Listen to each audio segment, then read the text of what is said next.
sa pagtayo niyo po bilang ombudsman? Transparency and a lot of action. And probably, transparency, more openness from the office. I think the people want to know. Gusto nung malaman ng taong bayan ang ginagawa ng ombudsman. Kaya, papaliwanag natin sa kanila yung mga ating ginagawa para malaman naman ng mga kababayan natin na may opisinang gano'n. Secretary, when you say transparency, you are open to the media. Magkakaroon ng ganung media office. I think that there will be more interviews and more news coming from the Ombudsman's office when we step in. I think it's a necessity that is there sapagkat yung tao naghahanap talaga ng transparency and accountability sa taong bayan. At nung hiningi ko yung trabahong ito, yun na sa isip ko talaga na yung accountability mapalakas natin sa lahat. Bukod sa iba pang mga tungkulin na pwede nating gampanan sa pagiging ombudsman. Hindi lang naman to prosecutorial. It also, as the voice of the people, yung mga kinakailangan gawin ng gobyerno ay dapat sinusubaybayan din ng ombudsman. What are your priority cases, Secretary? Ito muna tayo eh. We're entering in the midst of a firestorm. Siyempre, then let's sort out this mess that we're in right now. At hanapan natin ang sagot at hanapan natin ang mananagot. Sagot at mananagot. Sir, ang dadatnan niyo po mga reklamo, una sir yung mga flood control. Ano po sir yung aasahan po ng publiko? Unang-una, napag-aralan na namin ang ibang problema niyan, hindi naman lahat. At least, yung first district ng Bulacan na DPWH, sa pag-aralan na namin ng problema, we've studied it here already.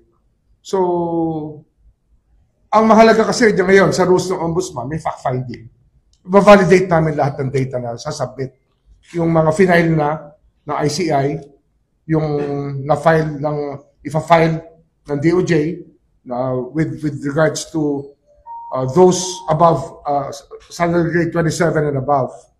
At maaasahan na gagalaw yan na mabilis.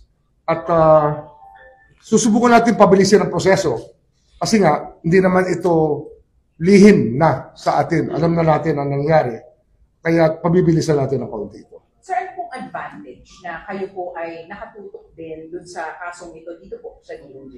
Ano kasi yan eh, meron talagang relasyon ang ombudsman sa DOJ. Kasi nga, may memorandum of agreement niya, may kasunduan ang DOJ at Ombudsman's Office tungkol sa paglatag ng kaso sa RTC na ang gaganap dyan ay ang DOJ.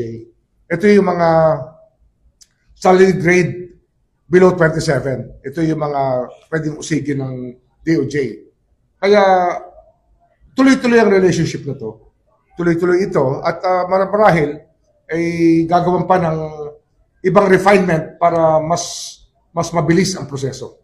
Sir, isa din po sa dadatnan niyo doon ay yung committee report po ng House on the confidential funds ni Vice President Sara Duterte. Marahil, nandiyan na yan eh. Actually, nandiyan na naman sa ombudsman ang mga report na yan. At bubuklatin natin. Pag-aaralan at tatanungin natin yung mga may hawak doon ngayon. Mga may hawak at yung may tungkulin na hawakan ng mga kasong yon bago tayo dumating. Kailan po kayo magsisimula?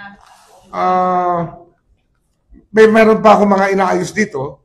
Kakausapin ko na yung mga tao doon. Pero officially, malamang Friday. Officially. Sino po naman kaya Pero manunumpa na ako by Thursday. Yun ang balak. Sino po kaya ang magiging acting secretary ng DOJ? Napagkasunduan na kanina nung ako'y nasa Malacanang, nakausap ko ng presidente, Undersecretary Vida will step in as officer in charge or acting secretary. Sir, you spoke to the President. Ano po, sir, yung mga instructions na binigay po niya sa inyo? Sabi niya, yung accountability of public officers, pangalagaan mo talaga. At hinahanap ng taong bayan yan. At ako naman siyempre, yun naman ang hinahanap ng trabaho.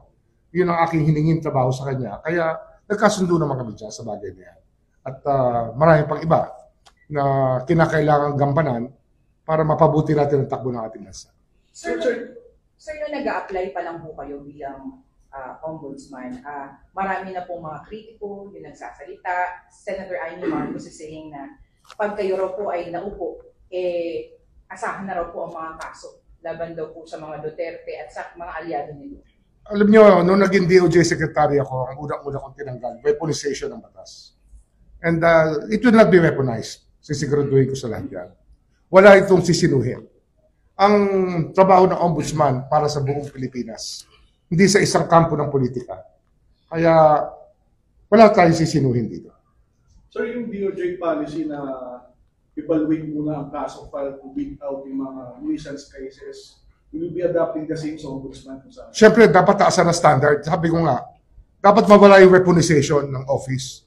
Dapat dyan talaga hanapan ng ebidensya at yung ebidensya matibay. Para pag final na, ang idea natin dito iba eh, no? Actually, hindi naman iba. Alam to ng lahat ng abogado. Pag kumpleto ka sa ebidensya at ang kaso ay nakamada nyo na kung paano gagampanan ng kaso, kung paano ihaharap sa husgado. Ang gusto natin mag-continuous trial para mabilis. At iiksian natin ang taktika ay susubungan nating maibsan, mabawasan yung mga taktika ng pagdidelay ng kaso. Kasi ang naging tendency na marami, i-delay yung kaso, sabay sasabihin, they were denied the right to a speedy trial. Hindi ho pwede yan. Dapat dito talaga yung benchmarking ng lahat ay magawa para bilisan natin ang trial ng kaso. Ayusin ang ebidensya para tuloy-tuloy ang takbo. And ano yan, pwede naman kausapin dyan ng makikipag-dialogue ako dyan sa Sandigan Bayan para magkasundo naman sa bagay na ito. Kasi nga, ang justice system, dalawa yan, hindi naman DOJ lang yan o ombudsman eh. Ang isang parte niyan talaga ang court system. Kaya pag-uusapan namin yan para hindi na manaig ang mga taktika para humaba ang mga kaso. Marami po kayong unfinished case na iwanan sa DOJ. What will happen? Tiwala naman tayo na nasimulan na natin ang dapat magampanan ng DOJ. Nandun na tayo sa direksyon na yan. Kaya hindi ako natatakot na iwan ang DOJ na nandun pa yung mga trabahong kailangan gampanan. Pero, syempre, ito talaga yung 3 taong kong ginagawa na araw-araw. So, mag-a-adjust pa tayo. Mag-a-adjust. Sir, meron